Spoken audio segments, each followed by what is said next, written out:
Bismillahirrahmanirrahim. Assalamualaikum warahmatullahi wabarakatuh. Alhamdulillahirabbil alamin wassalatu wassalamu ala asrofil anbiya'i wal mursalin wa ala alihi washabbihi. Asyhadu an la ilaha illallah wa asyhadu anna rasulullah. Allahumma sholli ala Muhammad wa ala ali Muhammad. Rabbi shrah li sadri wa yassir li amri wahlul 'uqdatam min lisani yafqahu qawli. Wa Nabi sallallahu alaihi wasallam ittaqillaha haitsu ma kunta wa atbi sayyi'atal hasanata tamhuha wa khaliqnas bi khuluqin hasanah. Kaum muslimin iman rahimakumullah, marilah kita panjatkan puji dan syukur kehadirat Allah Subhanahu wa taala. Alhamdulillah kita masih diberikan jatuh umur, sehat walafiat, dan dengan nikmat iman dan Islam pula lah kita senantiasa lihat beribadah kepadanya. Baik ibadah sholat 5 waktu, itu juga ibadah Ramadan. Alhamdulillah kita melaksanakan ibadah saum, sudah memasuki hari yang ke-23. Salawat dan salam semoga tercurah kepada junjungan kita Nabi Muhammad Sallallahu Alaihi Wasallam dan juga segenap keluarganya, sahabatnya, tabi'in dan juga kepada segenap umatnya yang taat dan mengamalkan jalannya sampai akhir zaman. Kaum muslimin iman rahimakumullah, tidak terasa kita sudah memasuki hari yang ke-23 dan kita sudah memasuki minggu yang terakhir di dalam bulan Ramadan.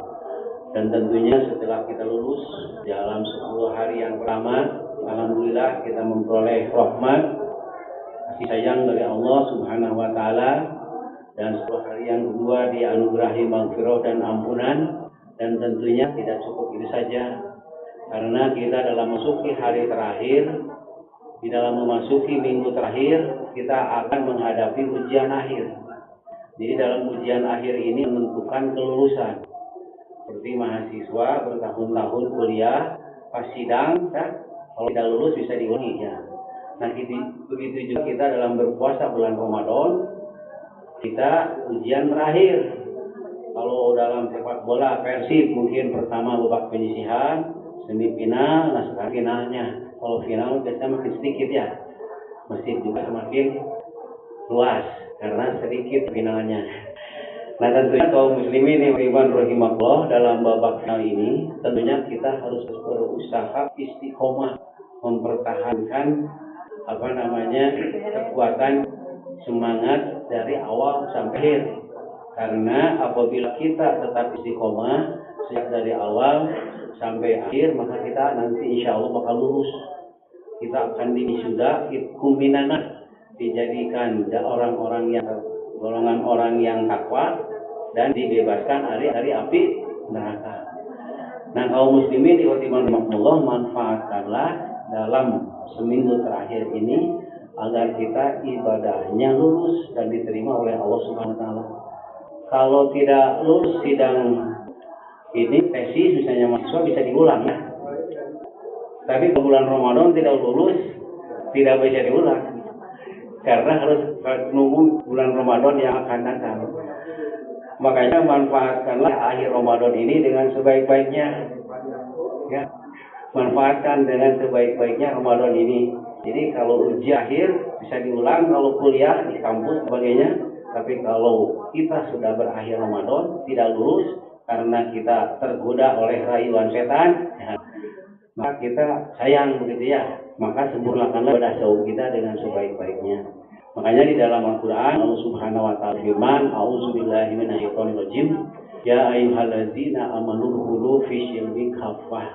Hendaklah kalian semuanya itu masuk ke dalam Islam itu secara kafah, ya, secara sempurna, secara seutuhnya, pula setengah-setengah, jangan ragu-ragu lagi. Wala tatabi'u khutuwati syaiton, dan janganlah sekali-kali tergoda oleh rayuan setan, godaan setan. Inna lakum aduwwum mubin, karena setan itu senantiasa akan terus menggoda dan mencelakakan kita, ya. Nah, sekarang banyak godaan ya, apalagi yang sudah dapat THR dan sebagainya, pegang uang ya, pengennya jalan-jalan. Nah, mudah-mudahan kita tetap istiqomah sehingga kita bisa lulus dalam menghadapi ujian akhir ini dan kita diminta menjadi golongan orang-orang yang bertakwa. Kaum muslimin ihwatin rahimakumullah, ketika Rasulullah SAW dalam perjalanan tiba-tiba dicegat oleh salah seorang Habsyi yang punya hitam.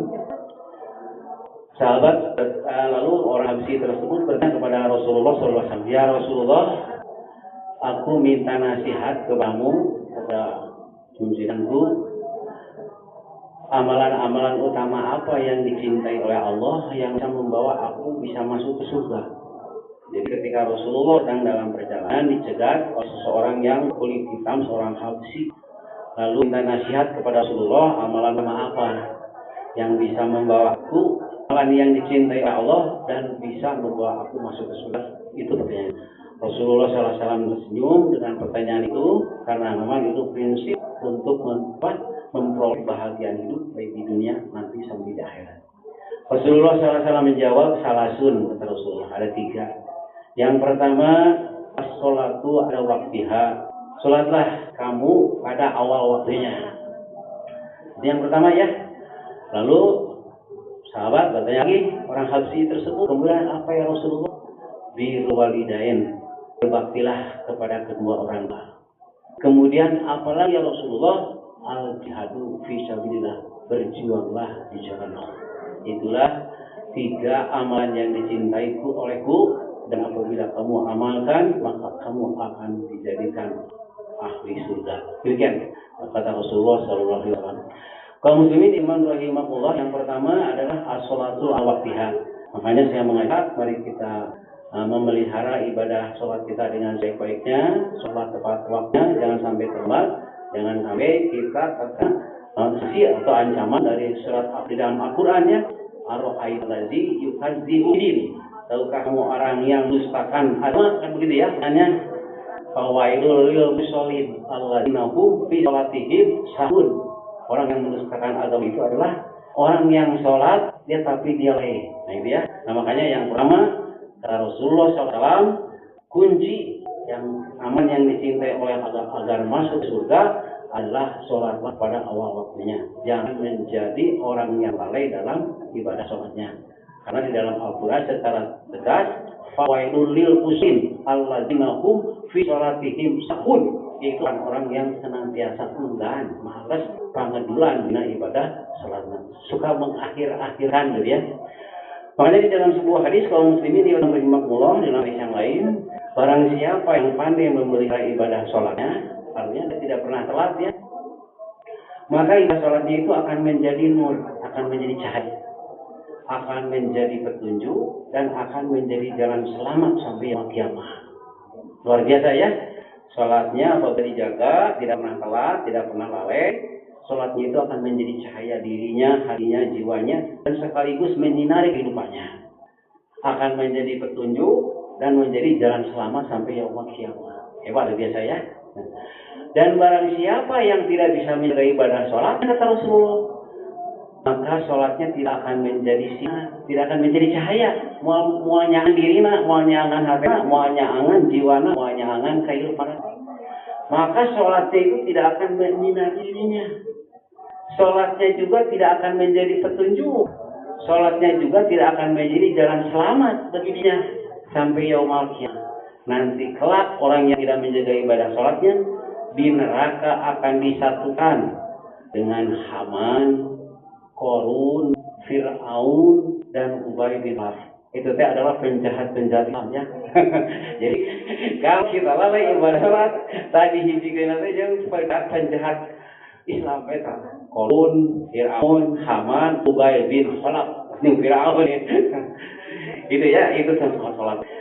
Jadi yang pertama, amal yang dicintai oleh Allah Subhanahu wa taala agar bisa masuk ke surga, itu sholat kepada Allah waktunya. Adapun yang kedua, birrul walidain, berbaktilah kalian kepada kedua orang tuanya.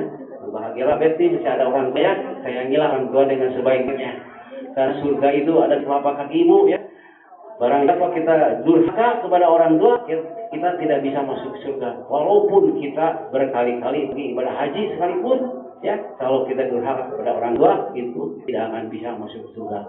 Maka jadilah orang yang anak yang solih, yang berbakti kepada kedua orang tua. Di dalam sebuah hadis Rasulullah SAW menegaskan ridhohu fi ridho walidain, suhtullahi fi suhtul walidain.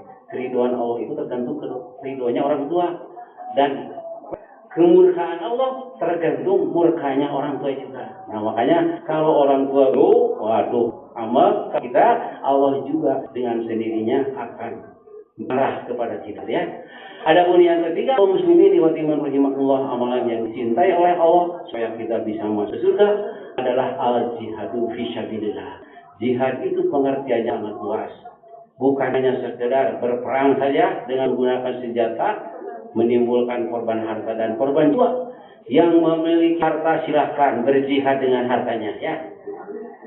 Yang punya harta silakan berjihad dengan hartanya. Jadi orang dermawan, saya meremawe, saya kalau butuh direct nalankan susah. Begitu juga orang yang memiliki ilmu, silakan sampai ilmu itu dengan sebaik-baiknya, gitu ya. Itu juga berjihad. Nah pada suatu ketika ada salah seorang sahabat bertanya, ya Rasulullah, kita sudah selesai berperang nih, sehingga banyak ya, korban jiwa dan korban harta tentara-tentara kita, gitu ya, pasukan kita. Apakah ini yang disebut dengan jihadul akbar? Lalu Rasulullah SAW bukan. Yang disebut dengan jihadul akbar adalah seseorang yang pandai mengendalikan hawa nafsunya. Nah ibadah saum dalam bulan Ramadan, kaum muslimin wa timan rahimahullah, kita sama-sama sedang berjihad, berjuang di jalan Allah. Nah mudah-mudahan kita tidak tergoda oleh rayuan setan, kita tetap teguh, tetap istiqomah, dan mudah-mudahan kita nanti di wisuda dan dinobatkan menjadi golongan orang-orang yang takwa dan diterbangkan dari siksa api neraka. Mudah-mudahan ada guna dan manfaatnya. Terima kasih atas perhatiannya. Mohon maaf apabila ada kekurangan dan khilafahnya. Wabillahi taufiq wal hidayah. Assalamualaikum warahmatullahi wabarakatuh. Assalamualaikum warahmatullahi wabarakatuh. Jami'atul rahimahullah.